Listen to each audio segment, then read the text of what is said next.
Hello, I'm Chris Lemaire. I'm one of the programmers at the American Cinematheque, and I'm very happy to welcome you to our virtual Q&A for Dear Comrades with the brilliant filmmaker, Andrei Konchalovsky.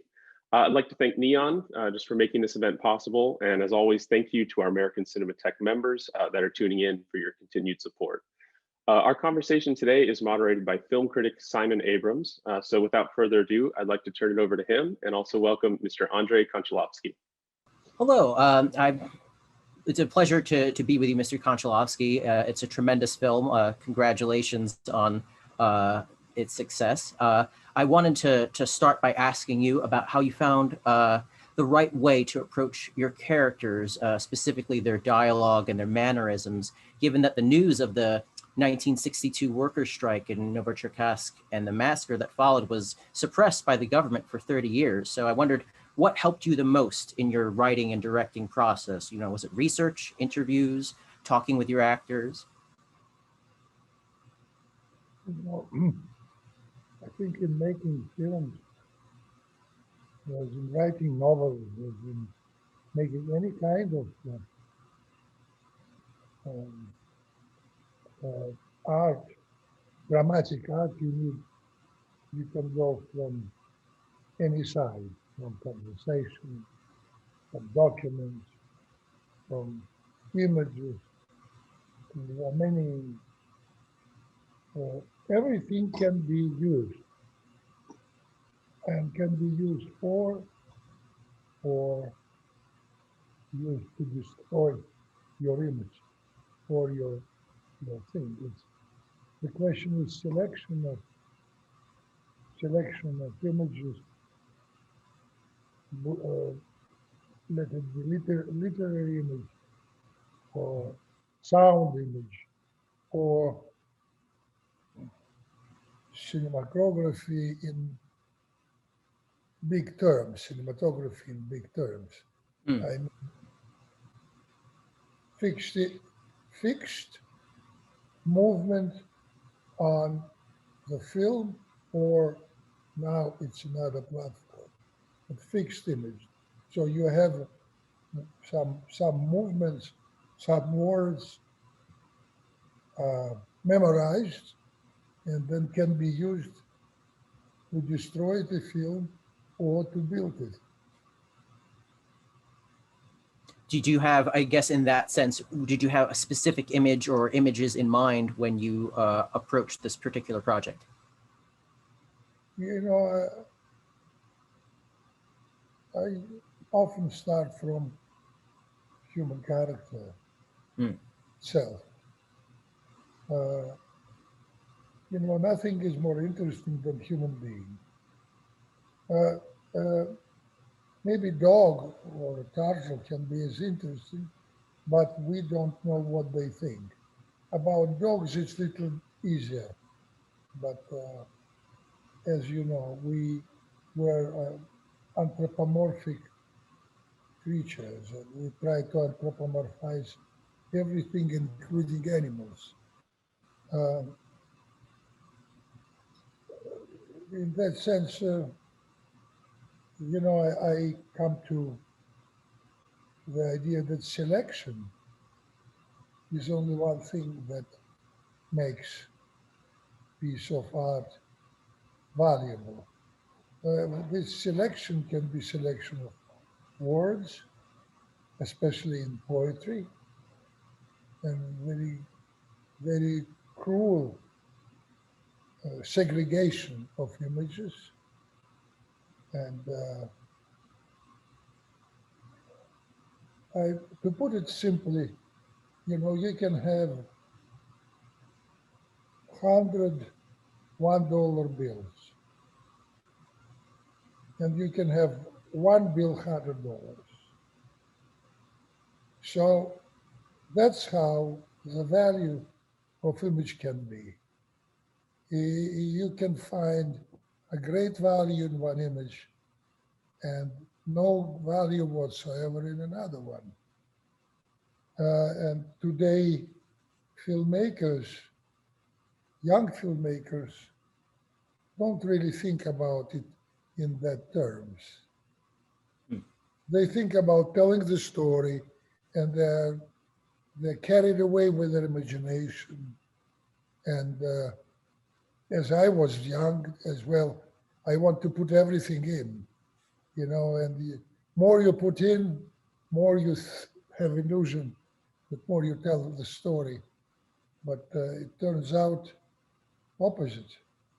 Less you put in, more is in the story. Right. As I think now, last 10 years. Before it was different for me. Well, let's talk about. Oh, go on. I changed I changed the way of thinking in filmmaking. That's fascinating because one of your longtime collaborators is somebody I think is pretty crucial in grounding your film in character and in their psychological realism, and that's your wife, Yulia Vysotskaya. And I know that her performance in Oedipus at Colonus as Antigone inspired you to write a tragic role for her. I wondered if you could talk about her performance and her skills and as an intuitive performer, as I understand it.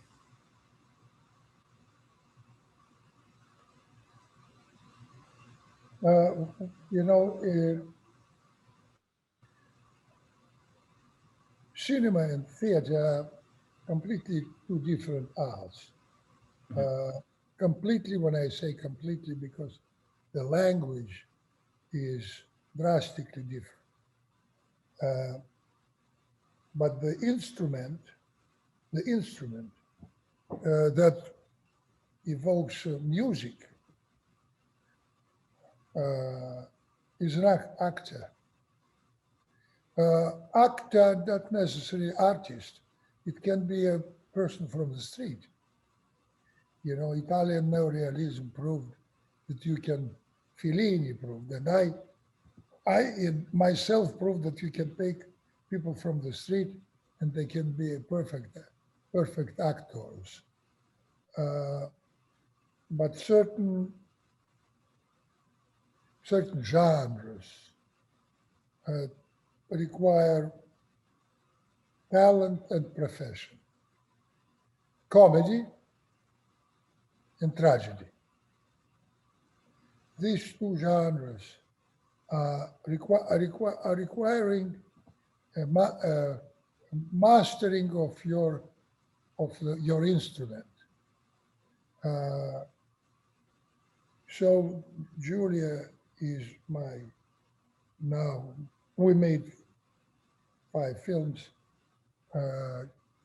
She was a young actress when I met her, but when I saw her ability as a tragical character in Antigone, I thought it might be interesting to make a tragic character. It's a very strange thing when I say tragic, because, you know, who the hell knows what is tragedy? And what is the difference between tragedy and drama? It can be, it's very murky, especially today when we don't really think about genres when we go to see films or to go to the theater. Of course, if we go to see a Sophocles, we know, my goodness, we're going to go through 2 hours of boring thing that called antique tragedy. I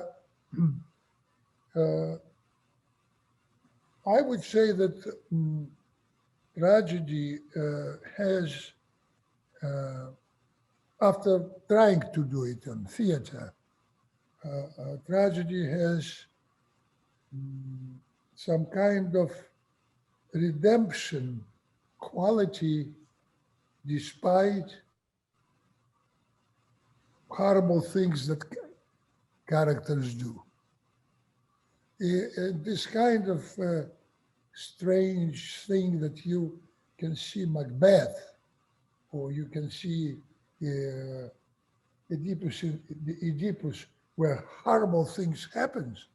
At the end, you feel strange light. it's called in Greek catharsis. But when I say light, it means something that basically unexplainable. And I think tragedy should leave the audience perplexed. Because very often today, in drama writing and in cinema, the audience from the beginning know the end. Basically, we know who is good, who is bad, and basically we know that good basically should win and throw bad from the roof. And it can be wonderful entertainment. But there is ambiguity in life that is not so clear. And one of the wonderful examples of ambiguity in life are several films of Scorsese. Martin Scorsese likes bad guys. And you cannot avoid to like them. So you have to say, what the hell, they are criminals and I like them. What is that, heroization? It's heroization of a crime? No, because life is mixed, good and bad together, beautiful and ugly together, stupid and wisdom. It's all mixed up together, and one person can do good thing this morning and then can all of a sudden do a terrible thing next moment. And that's the ambivalence of life gives audience opportunity to grow, not to just have entertainment, but to make decision, because when you have to make a decision, you take a moral point of your own and you grow as a person. Maturity basically is ability to take it. I'm sorry to be so meticulous on these things, but I wanted to make a film that will make people suffer, disagree, and like the character who is basically very limited, fanatical even, but perplexed. And that's how I thought about the character that I wanted to write for Julia, and the character that is on the wrong side, not on the right side. It's much easier to make, not much easier, nothing is easy. It only looks easy. But it could be a film about a worker, a woman worker who works in the factory, who doesn't have money, who needs to feed her children, who wants to rebel, who goes and, et cetera, et cetera, et cetera. And it could be a good movie. But I took an opposite side because I was interested in ambivalence of this character, including other Soviet characters like KGB officer and even general of KGB, who is basically supposed to be an ultimate evil, but he is human, and human beings sometimes, can be close to us, because when the generals looks into the window and says, maybe socialism is also a state secret, it's a kind of very pessimistic point of view. So that's it. I don't know what to talk about anymore.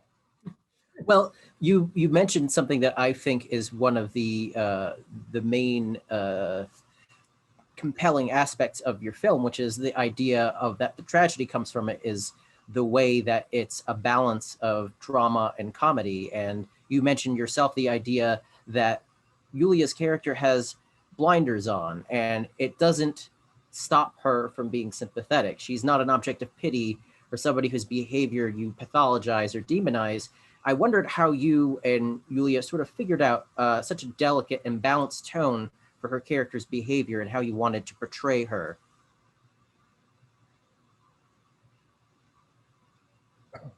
there are different actors in my career that I met and worked with. With some actors, I had to analyze a lot of things. With some actors, I had to pinch them or give a kick in the ass and tell them, you're a piece of shit. You cannot do anything. It wasn't Hollywood actors. It was Russian actors, and great actors, by the way. I could have said the same thing in order for the actor to get a proper reaction or emotional burst or outburst. Sometimes we worked with, for example, with John Voight on Runaway Train. I had to force him to make a part. He didn't want to make a part. He said, I'm all-American boy. Look at me, I'm macadam cowboy. I cannot do this terrible, nasty guy who is a killer. I cannot do it. It's going to be wrong. So I had to be very convincing finally to tell him that he should be perfect, exactly because he has this kind of positive animalistic feeling that he explored very well in the film. But I remember we shot one sequence and we couldn't shoot it. It was bad. I don't know why. Sometimes you don't know why it is bad. When you say bad, it means something is wrong. Something is wrong. Something is wrong. Looking for the so-called truth. When I say so-called truth, art is a big lie that helps us to understand the truth of life. So we have to find a way to get to the gist of certain character or situation. And I remember with John Voight, we didn't have any money to shoot today, finished, it's over, a wrap, finished. And we decided to go 7 o'clock in the morning, 2 hours before shooting, on the stage, put some bloody lights and shoot the scene again. Right. Wow. It was me, cameraman, and John, and his close-up. And we did it. What happened, I don't know. It's, by the way, important moment because it's the time when transition, when actor drops his knife, when Manny. So, returning to Julia. Julia is extraordinary actress working with me. I don't have to explain anything. Basically, we never discuss, almost never on theater. She can be unhappy. She can say, this is bad. I don't know what to do. I don't know what to do. And I say, and I, as a director, say, I also don't know what to do. So we both don't know what to do. So let's do something. Right. But in cinema, it's impossible. And in cinema, it's time. We have to come and shoot. And I think the actress for director as me, Julie, is actress that I just enjoy watching her working. Maybe she needs someone who wants to watch her working and trust. And that's it.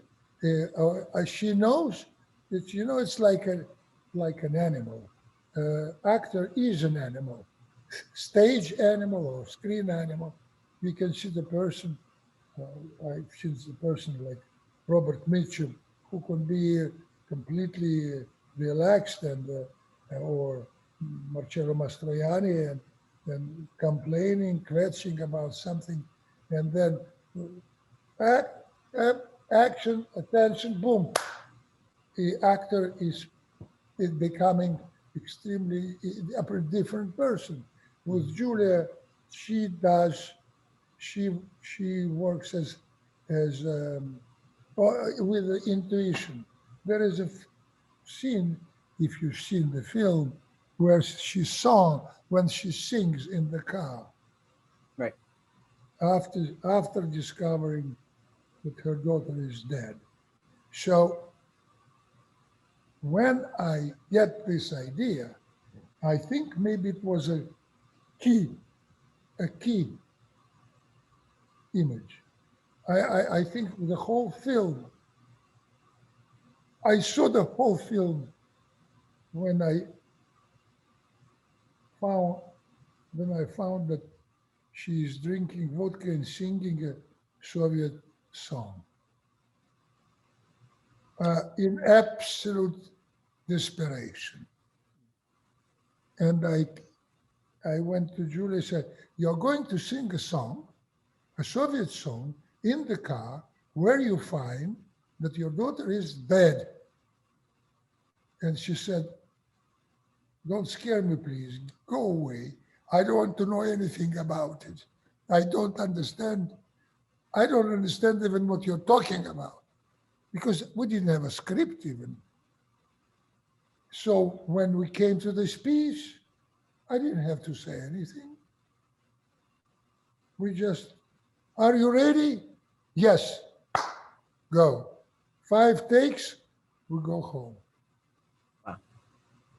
It's an incredible scene, and I think it speaks to the way that your approach to not only shoot in monochrome, but to sort of try to use multiple cameras to avoid doing as many takes as possible, sort of got great results. I wondered if you could talk a little about the way you visualized the film in that sense, because I think it really does help to paint a picture for viewers. And I wondered in particular about how your vision for the film changed from the scripting process to the way that you found which takes were the right ones and which camera placements were the right ones for your scenes.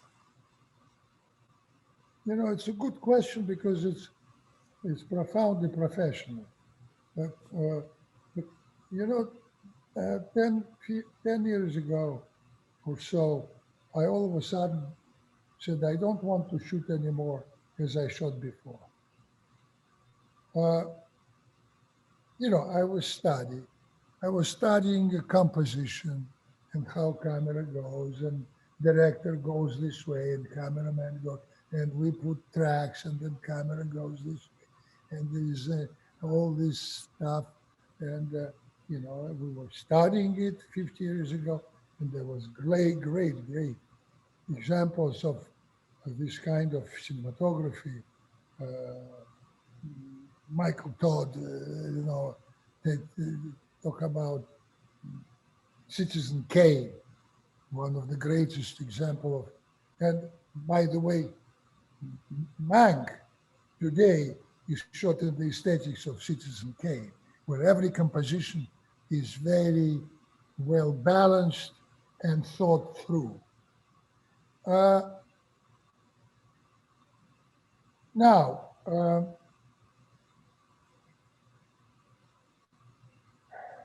you know, documentary is opportunity to grab the moment as you can. So there is no composition in documentary. There is just the fact of life, whatever, the war, making love, discussion, it doesn't matter. If you are a documentary and you're trying to grab the moment, you don't think about composition. You think about how to get it on film or on the disc. So when I mentioned that you can have $101 bills and you can have one bill, $100, that can be the value of the shot.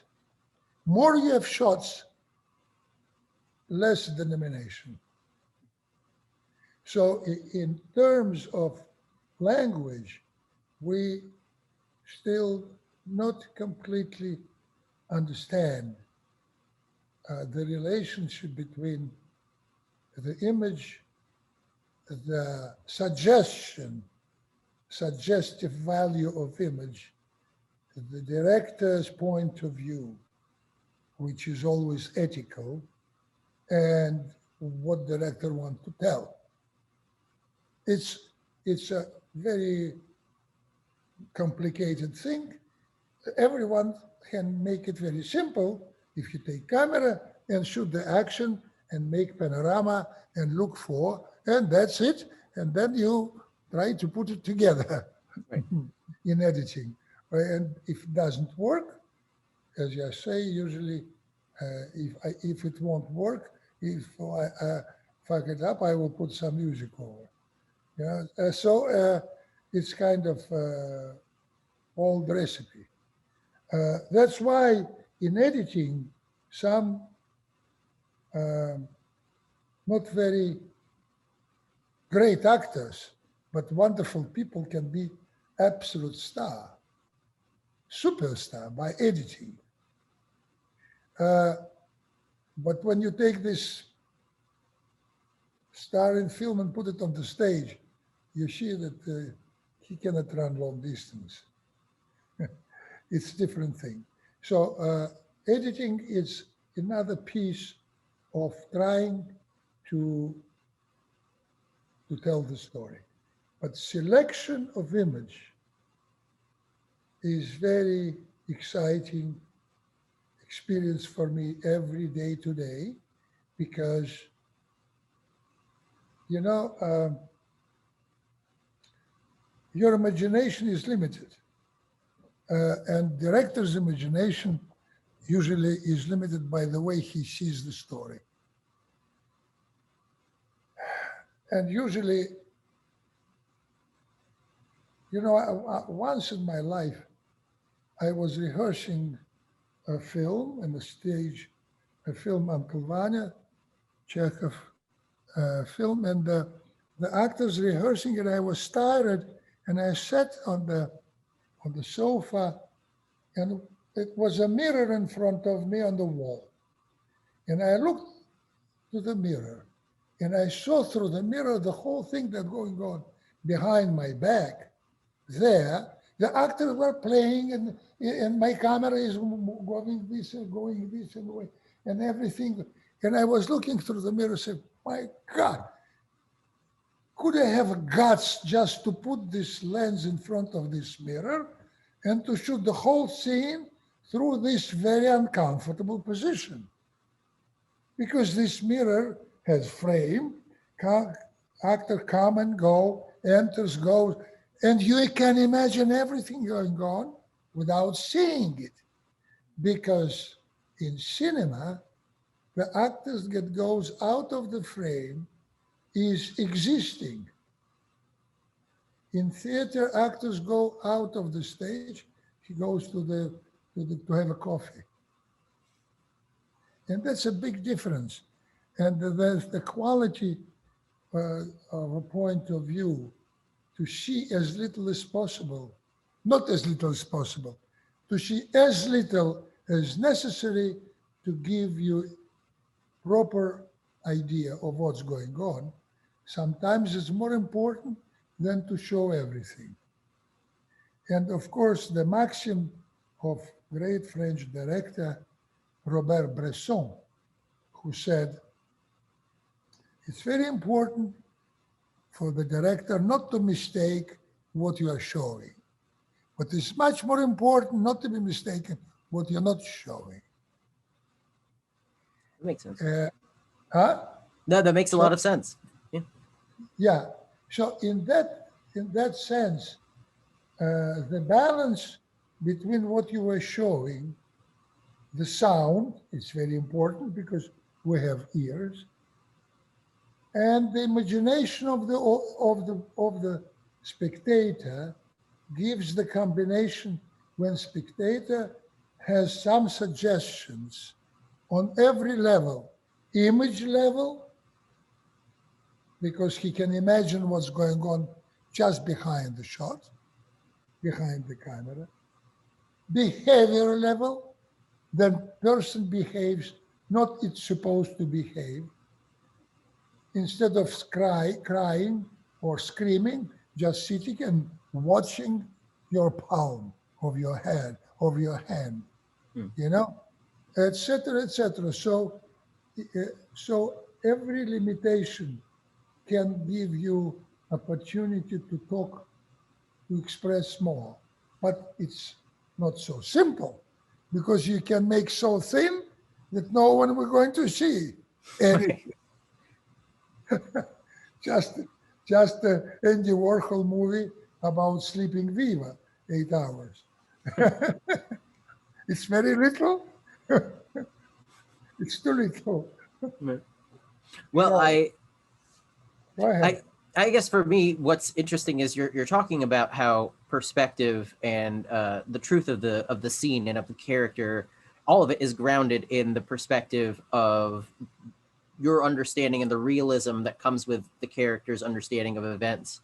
And for me, what's so striking about this film and a number of your others is that it's very much about environment in that sense and how that shapes the perspective. And I thought about an earlier film of yours, The Inner Circle from 1991, in that it's also about people of your parents' generation who had a very, I think you once referred to it as a staunch blindness regarding party loyalty and how that was sort of specific to people born in the 20s. So I wondered if you could talk a little bit more about that sort of staunch blindness or party loyalty and how that informed the perspective of Yulia's character and the others. Yeah.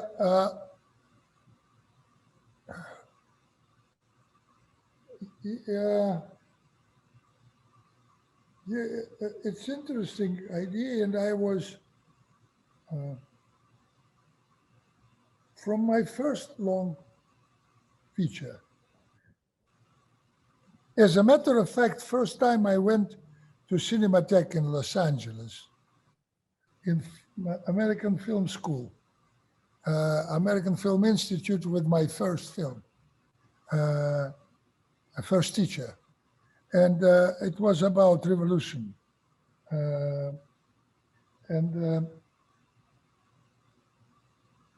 It was about crazy character, fanatical character.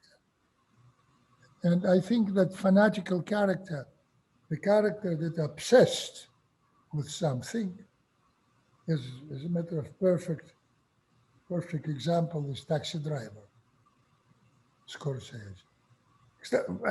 I'm sure that Scorsese was very influenced by Crime and Punishment, Dostoevsky novel. It's evident motivation and justification of killing. But from my first film, through certain periods, I was interested in the character that is kind of fanatical. It can be religious fanatic, it can be ideological fanatic, it can be social fanatic, but person whose vision is so concentrated on certain things that he becomes kind of blinded.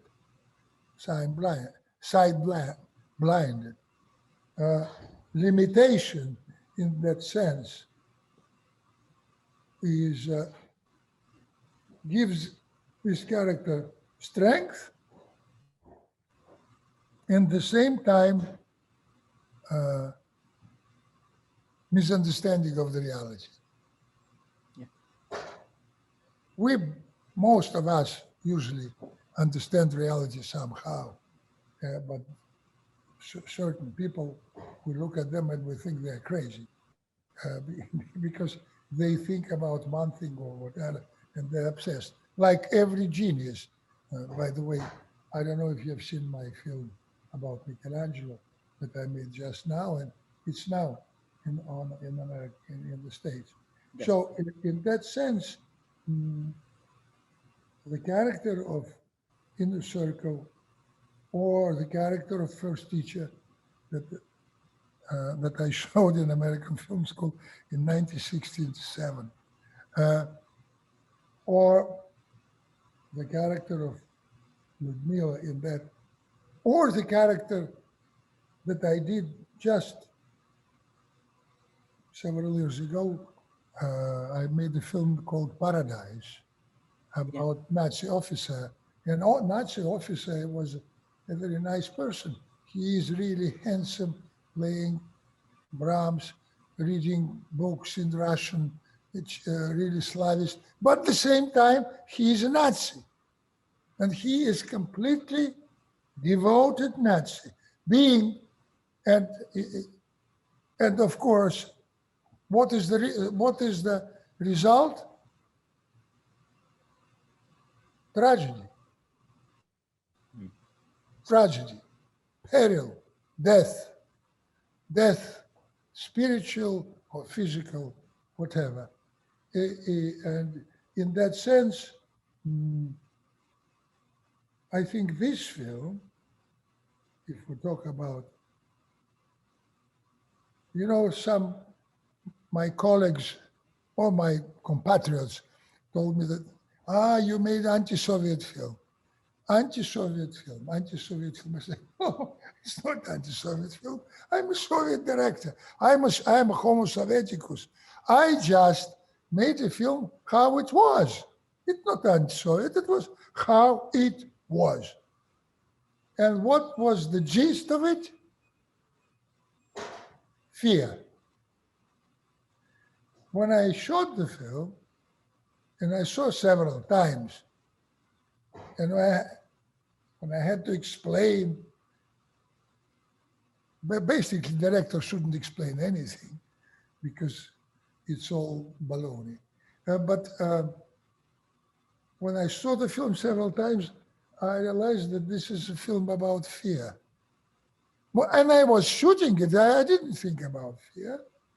I thought that, yeah, you have to go to the certain room, and you sign an affidavit, you have to sign that you shouldn't speak about it under the death penalty. Big fucking deal for a Soviet person. He goes and he tries not to talk about it ever.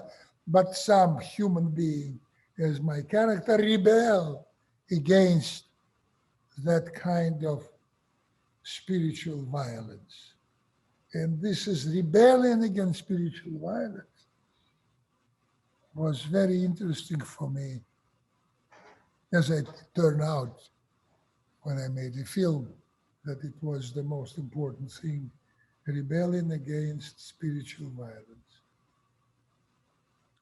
Well, I'm so glad that you mentioned Runaway Train in relation to Dear Comrades, because I couldn't help but think when I was watching Dear Comrades again recently about how in Runaway Train, John P. Ryan's prison warden, he talks about how the prisoners in that film are all animals. And I feel like you could see sort of a difference in your interest as a filmmaker or as a storyteller or as an artist, in that now I feel like before you were interested in finding the humanity in people that were described as animals. And now I feel like you're more interested in humanizing and understanding the people who call others animals. Is that fair to say? You know, I cannot explain, I cannot answer. You know, it will be for me, I would stop to write scripts if I would be able to explain these things so explicitly. You know, I envy composers. I was studying music my youth, and I failed as a piano player, as a composer. And I envy composers because no one will ask composer, why did you write this third symphony? What was the motivation of writing this music? A composer said, I don't know, I just heard it this way, period. And I don't want to sound like a shamanism, but I really think about, I don't know how it goes, how it comes to my head and how it grows. I mean, I know it grows, but I cannot tell you how it comes. It goes, come, go, come and go, come and go, and then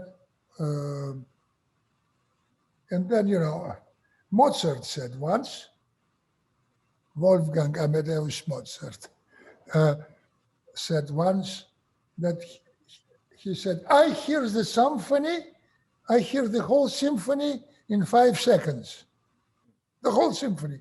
And then I have to spend 3 months to bloody write it down on paper.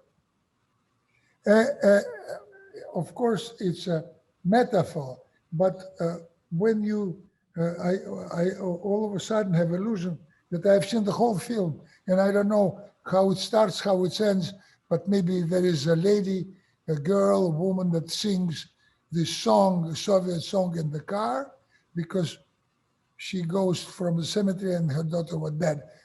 Boom, and it was the whole film there. I don't know to explain more logical how the story builds. It can come from the social order. It can come from image.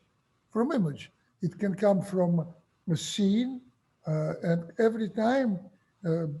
Then I don't think that I'm doing. I don't think that I'm doing analysis, real analysis of society. Art is not science. Art is music. The highest art is music because it's absolutely abstract.